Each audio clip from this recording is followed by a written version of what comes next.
Thank you so much to Laura and her team, for the speakers, for putting this wonderful conference together. I just want to give them a hand, and thank you for showing up for us.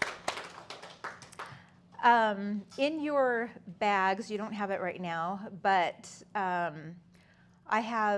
printed off one of these for each of you, and you'll be able to take it home. And probably, I'm sure many of you have heard this quote. It's by Marianne Williamson.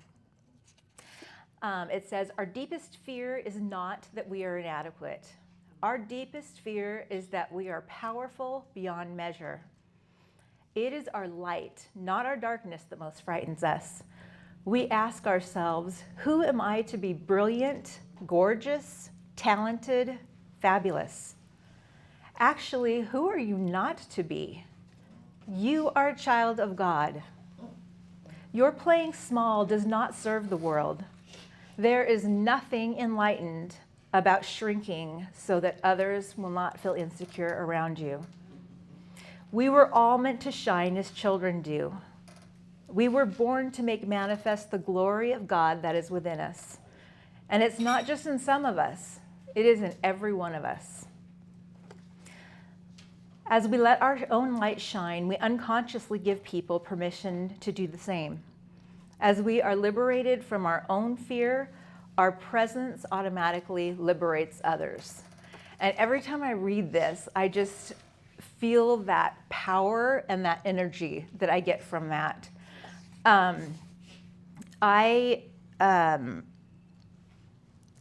sharing that with you because some of us here know our purpose.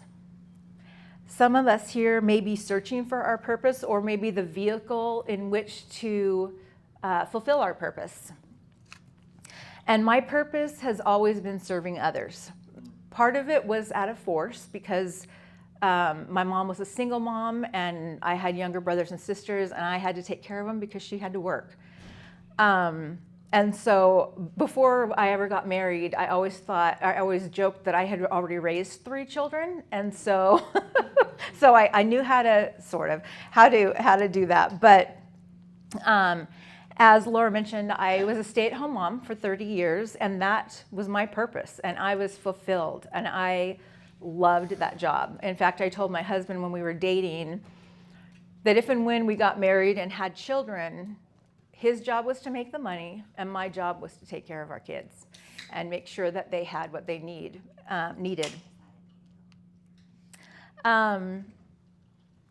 So, as I mentioned, that was fulfilling to me. I loved that job. And but one thing that nagged me the entire time that I was raising our children, and that was that if something happened to him, I was not going to. Didn't have any way to provide for our kids. I'd never finished college. The only 2 jobs really that I had held down was clerical work at an insurance agency and working at a department store, and both minimum wage jobs. And I knew that that was not going to cut it if I needed to support our kids. And thankfully, I did not have to have that challenge in my life. But in 2018, when my mother-in-law passed away, I realized that I had a blank slate. I could either continue to stay at home and volunteer and do that, be a grandma, because by then we started having grandchildren, or I could do something else. And so, and I'm 55, I turned 55 this year. So I'm 50 years old and deciding maybe I can start a new career. And my friend Yvonne Delafleur has this quote that she shared with me. "Your past is a place of reference. It is not a place of residence." And I told her that I was sharing that quote with you all today, and she said, "And it's also not a death sentence." And I was like, yes. Because if I would have believed the story that I told myself, that all I can do is, work in a department store or, do something minimum wage, and that I wasn't going to be able to really provide for our family, I would never, ever, ever have decided at 50, I'm going to get a new career. I think I'm going to try this and see if I can do it. So the opportunity presented itself for me to start working at the cybersecurity firm, and then I had the opportunity to take it over, and I just thought, well, if there's a YouTube video about it, I can probably figure it out. And so that's how I always figured out things. If something needed to be fixed around the house, that's what I did. I YouTubed it or Googled it. And anyway, and so I joined recruiting groups on Facebook or on LinkedIn. I took classes. I started studying. I read books. Anything I could get my hands on, because I had no experience, as I said before, working outside the home. I certainly didn't know anything about recruiting, and I didn't know anything about cybersecurity. But I figured I could learn it, and it was a huge learning curve. And when Laura was mentioning about, you see us all standing up here looking hopefully put together and being able to present to you, but the reality is there were many times I was crying because I was like, I am so out of my league. I am totally having that imposter feeling. I remember my first client meeting. Luckily, it wasn't in person. It was just over the phone. And I honestly thought I was going to throw up because I was like, they're going to figure out that I have no idea what I'm doing. They're going to ask me a question that I don't know the answer to. And they didn't, so thankfully. And they were my first client after, that I was able to work with and have a placement. But the whole time, and even now, sometimes if I'm faced with a different kind of search that I'm not normally comfortable with or that I've done before, I still have that moment of, ooh, can I do this? They're gonna know I don't know what I'm doing, but that's okay. It's okay. And I think I think it was Laura that was talking about being transparent and being vulnerable.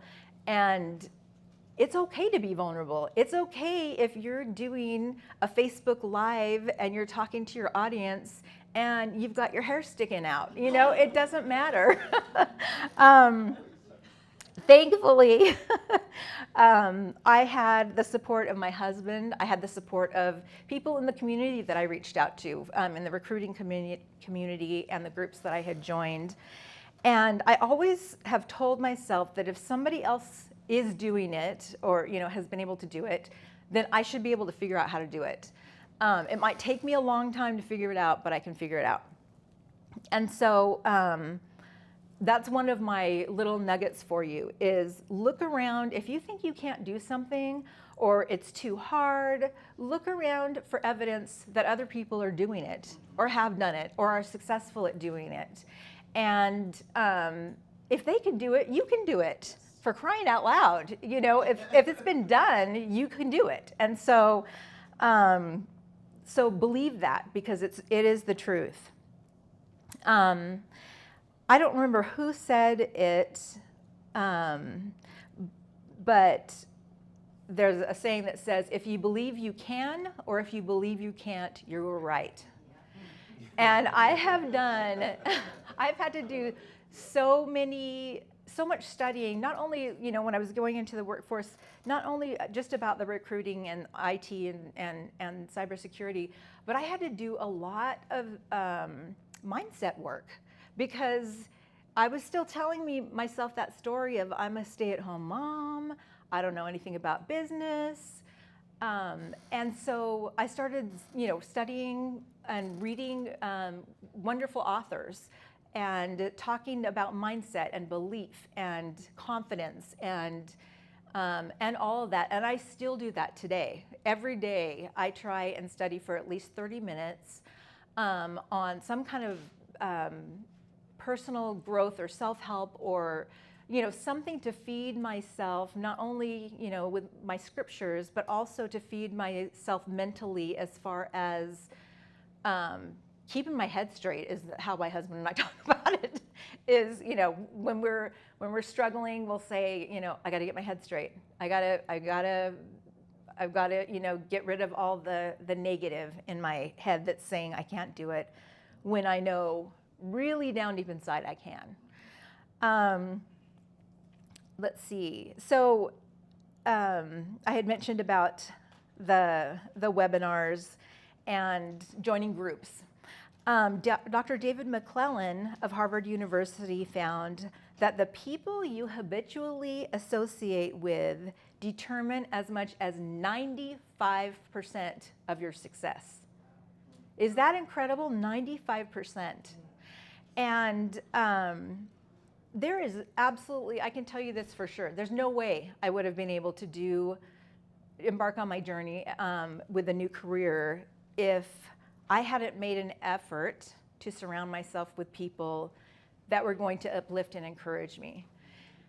And as others before me today have mentioned, we are all in this room for a reason. We are here to support each other, and to lift each other and elevate, and that is what this is all about. So where do you find the right kind of people to associate with? You know, maybe you're thinking, for me, I had been a stay-at-home mom. My husband has been a serial entrepreneur, so he has always been with, you know, studying mindset and that kind of a thing. So I did have that advantage. But if I were surrounded maybe by the family that I grew up with, no, that wasn't going to do it for me. So some of the places that you can find yourself surrounding yourself with people of like mind, or that are trying to become a better version of themselves, trying to serve others and give back, is by, like right now, you're in a conference. You took the chance at, you know, knocking out your whole Saturday to be here. And other places are, you know, thank goodness the restrictions from COVID have passed. But, you know, you can reach out to people online. You can look up people on LinkedIn. Who is it, if, you know, whatever it is you're trying to do, if you're trying to make a difference, if you're trying to start a nonprofit, what have you, who is it that you can look to that has already walked that path? Because I have found that most people are more than willing to help you and to share their journey with you.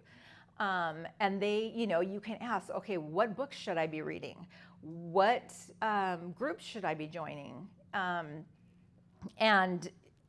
all that is really easy. And especially if you're doing it online, it's non-threatening. I mean, what's the worst they can do is not answer your email or your LinkedIn, you know, your LinkedIn, I want to connect.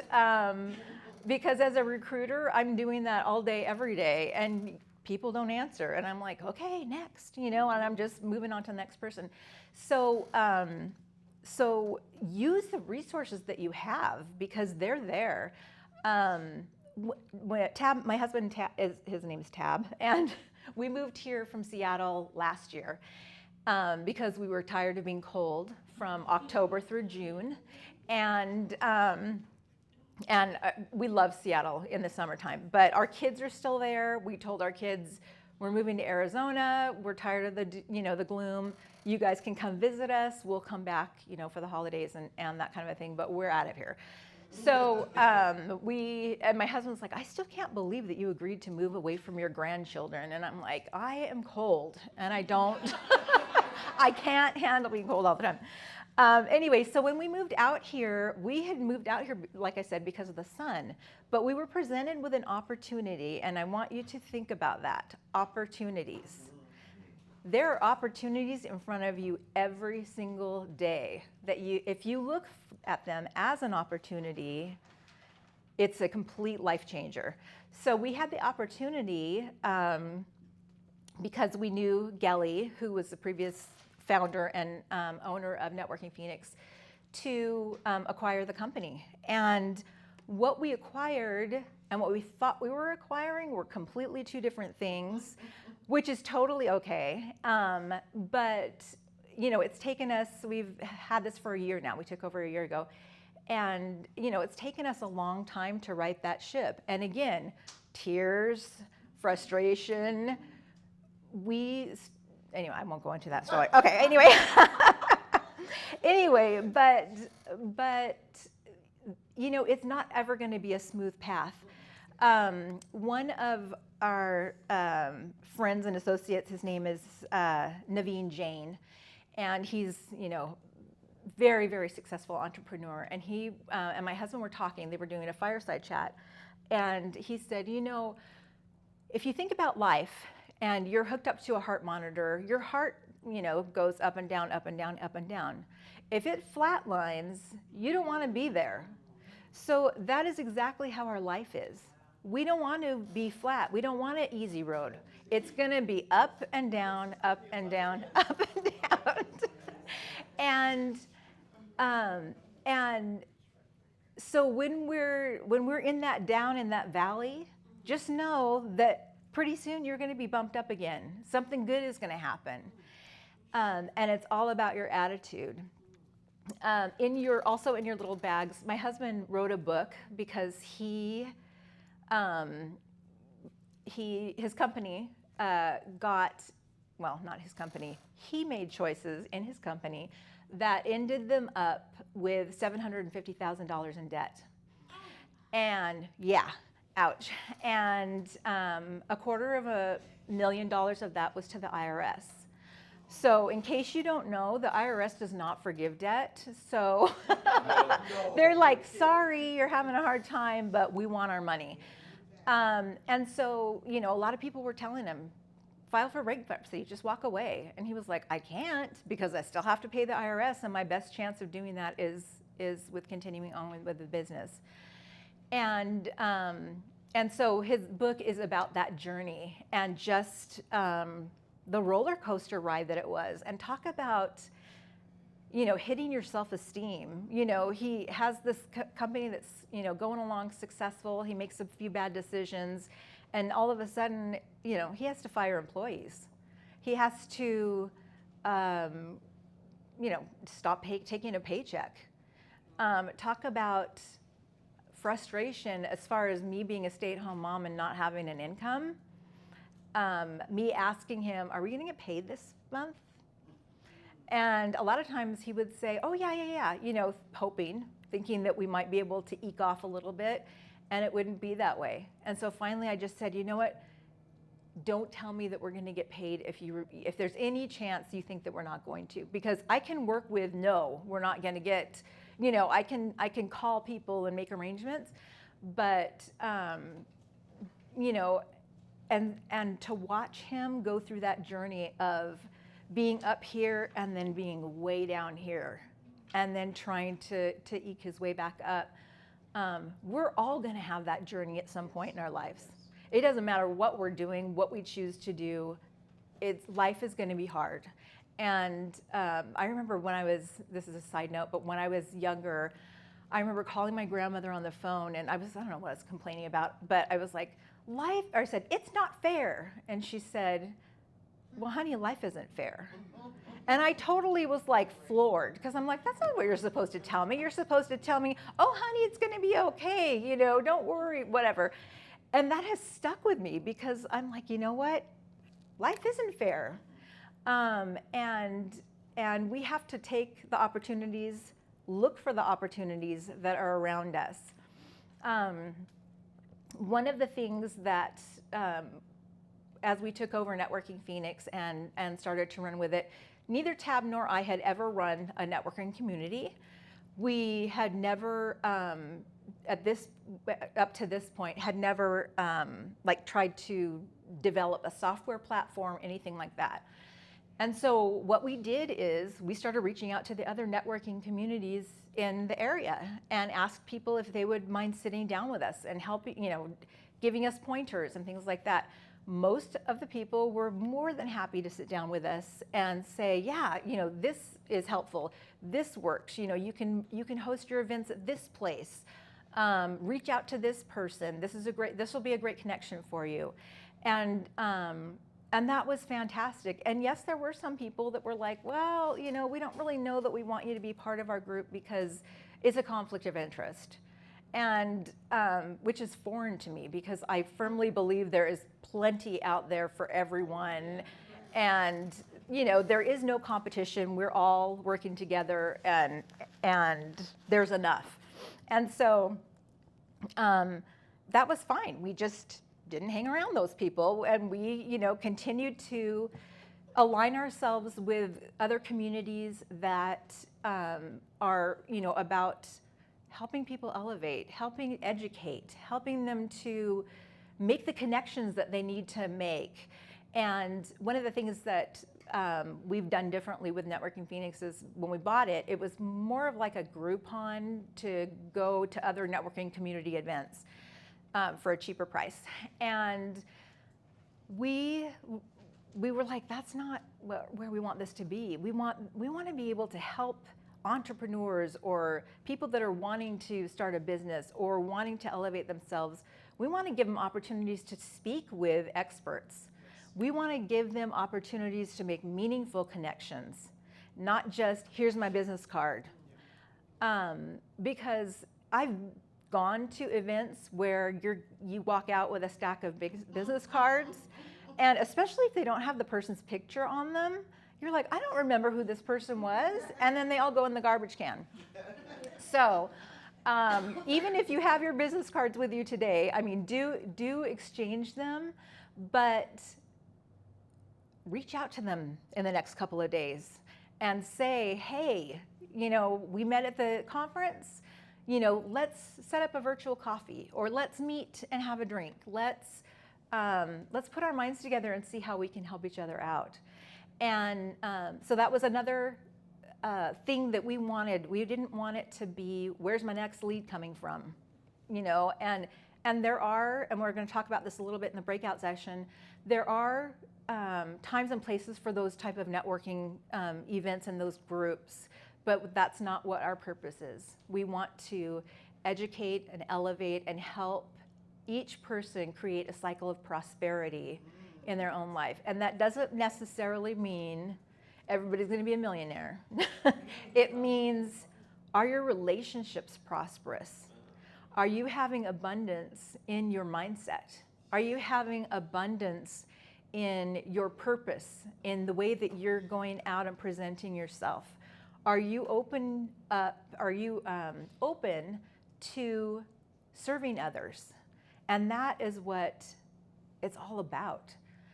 That's why we're here. And that's one of the reasons why I love this, because I used to be one that shrank. I used to be one because, a little side note, growing up, if I kept my mouth shut, I was safe. And so, for me to start attending networking events, I mean, I was like, you got to be kidding me. I don't think I can do that.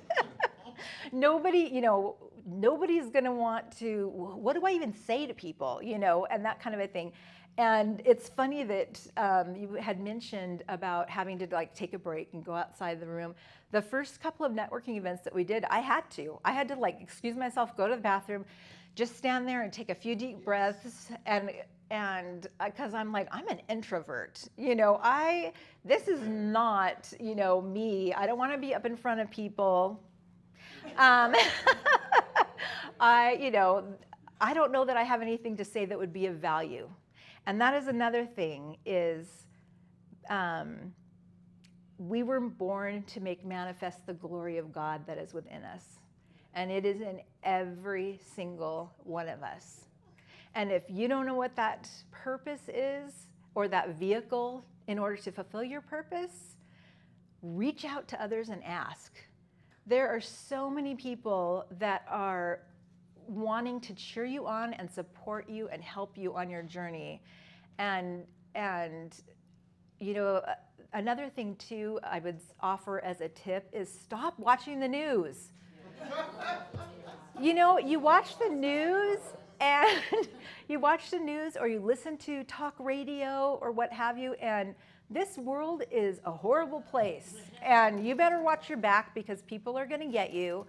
and you'll never get ahead, and on and on and on. And I stopped listening to the news probably 3 or 4 years ago. And it's funny because my sister will say, you know, have you heard so-and-so? And I'm like, no. She goes, don't you listen to the news? And I'm like, no. And she goes, well, how do you stay informed? And I'm like, if something really bad happens, I'll figure it out. You know, somebody will let me know, you know. But I don't need to hear the day in and day out negativity. And you've got to protect yourself. You've got to take the opportunity to step away from the noise and feed yourself so that you can feed others. And this goes along with being a mom. I mean, how many times have we heard the saying about, you know, you're on an airplane and they go through the flight instructions and you're supposed to put your mask on first before you put on your child or somebody that needs help. We have to feed ourselves first. We have to know that we are here for a purpose. And that purpose is to help others and to help others believe in themselves that yes, they can do whatever they want to do. They can do anything they set out to do. And there are people that are happy to help them do it. And I just want to thank you all for the opportunity to speak with you today. We're going to have a fun breakout session and talk a little bit more about networking and how it's not a dirty word. And I used to be the believer that thought it was a dirty word. I'd be like, no. So anyway, but thank you so much for the opportunity to speak with you today, and I appreciate your time. Thank you.